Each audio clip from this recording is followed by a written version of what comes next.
Hello and welcome to Learning with Lulu. In this video we are going to be doing a chapter summary of chapter 8 in the Scarlet letter. Where we last left Hester and Pearl, they were waiting to talk to the governor in the governor's house, well, in the governor's mansion, because talk has been going around about Pearl being taken away from Hester.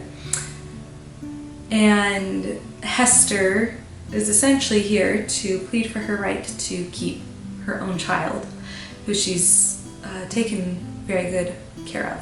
So chapter 8, we see Bellingham, Wilson, Chillingworth, and Dimsdale come into the room, and they observe and note Pearl and her characteristics. They comment on how she is both bird-like and also essentially a demon-like child.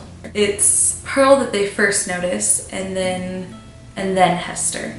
Once they do notice Hester, that is when the governor brings up the topic, and these men start to discuss whether or not this mother should be allowed to keep her child. That's when Hester begins to advocate for herself, and she says that essentially God has given her Pearl and that she has done well thus far in caring for her child. You know, the men point out her shame of the Scarlet letter and how she is an erred woman, a sinful woman. And Hester just makes the point that the lesson that she's meant to be learning from their prescribed punishment makes her better equipped to teach her daughter, Pearl, the importance of that specific lesson. The men don't really buy it. I believe it's Reverend Wilson. It describes as an older man who is generally, well liked by young children. I almost think of it as him thinking of himself almost as this, grandfatherly, like maybe old Saint Nick kind of like figure. Text does not say that at all, but it describes him as old and as kind of feeling like that grandfatherly person, and it says that he brings Pearl to him. And so I just kind of picture this guy who's kind of like, yeah, I'm this comforting old presence. And I want to suggest to you to kind of picture how God the Father is commonly portrayed as an old white-haired man, such as this man might look. So they are doubtful, and this Wilson decides that he is going to test Pearl's knowledge of things that she should know about based on her age, things that she should know about theology and God. He draws her to him, and per very healthy, very natural 3-year-old girl fashion, she doesn't really take to him. She doesn't like him. She's not comfortable with it. If any of you have ever seen a young child be taken to a Santa Claus, sit on his lap, take a picture, get a candy cane event, little kids don't like being near grown-ups that they don't know. And so Pearl isn't really comfortable with him, and that bugs him. And then also when he asks her, I believe he asks her where she came from or who made her, and he's wanting her to respond with that she's been made by her Heavenly Father. I believe what her answer is something to the effect of that her mother plucked her from the rose bush outside the prison door.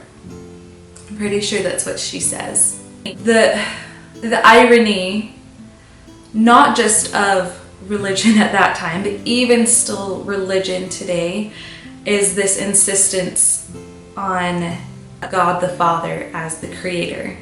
Of course, the masculine element is crucial to the act of creation, but the feminine is the liminal space, is the womb space where creation actually happens. The feminine is the vessel for the creative force. So Pearl's answer, including her mother, is just validating for me as a mother and as a woman, I guess. And so Pearl doesn't answer Wilson's question, and being that it was such a simple question, that doesn't really look good for Hester, and I'm sure she is dying inside a little bit. That being said, Hester turns to Reverend Dimsdale, which that's significant. Think about that. And she begs Dimsdale to speak up for her, for Pearl, and for her right to keep Pearl and be the one to continue to nurture and raise her. Dimsdale does. He says, essentially, who are we to change God's will? God is the one that gave Pearl to Hester, and that it seems that Pearl is meant to be both a curse and a blessing. So he stands up for Hester and says, yeah, this woman should be allowed to keep her child. He is very eloquent in this defense of Hester. So Bellingham and Wilson do agree to not separate Hester and Pearl. I'm pretty sure they agree not to separate them so long as, Hester doesn't do anything else to make them question her ability to mother her own child.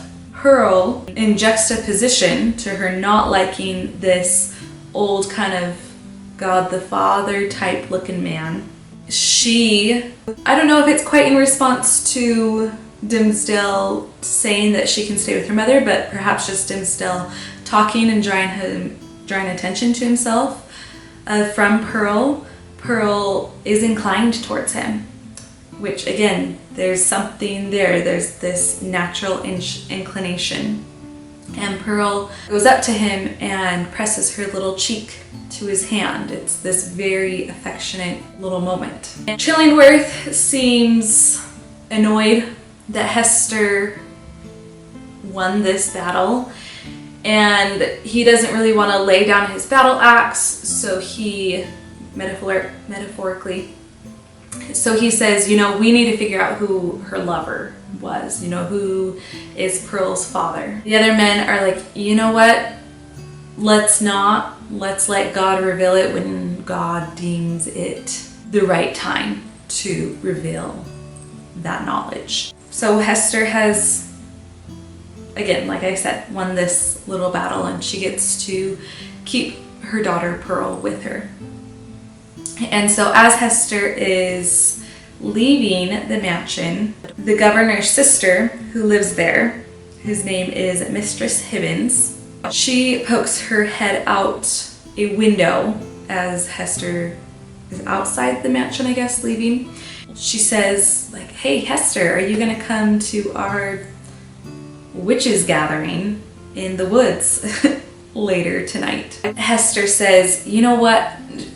Essentially, she says, like, thanks for the invite. I would totally be there without hesitation if they had taken Pearl away from me, but I still have my daughter, and so I'm not going to be there. In this instance, the narrator says, it seems Pearl has saved her mother from this temptation from the devil. What I want you to just note is Hester is so condemned and shunned by her community, whereas the governor's sister, who lives in the luxury of his home, is still an active part of the community, is still an accepted member of the community, it seems. She's living in this beautiful home with the governor, her brother, and she's well known. It says the community know, like, she partakes in these satanic rituals. The hypocrisy, the double standards, just how ridiculous, particularly the religious men, are in this text. So there's chapter 8 of the Scarlet Letter for you. Before you head off, please make sure to Subscribe to the channel, like this video, share with others that you know may benefit from a summary of Chapter 8. And also, let me know any thoughts you have in the comments down below. What you think of the hypocrisies in the chapter and what your perspective is on Pearl and Hester and Dimmesdale. All of that. So please make sure to do those things, and thank you so much for watching. I appreciate your support of the channel, and I hope to see you back around.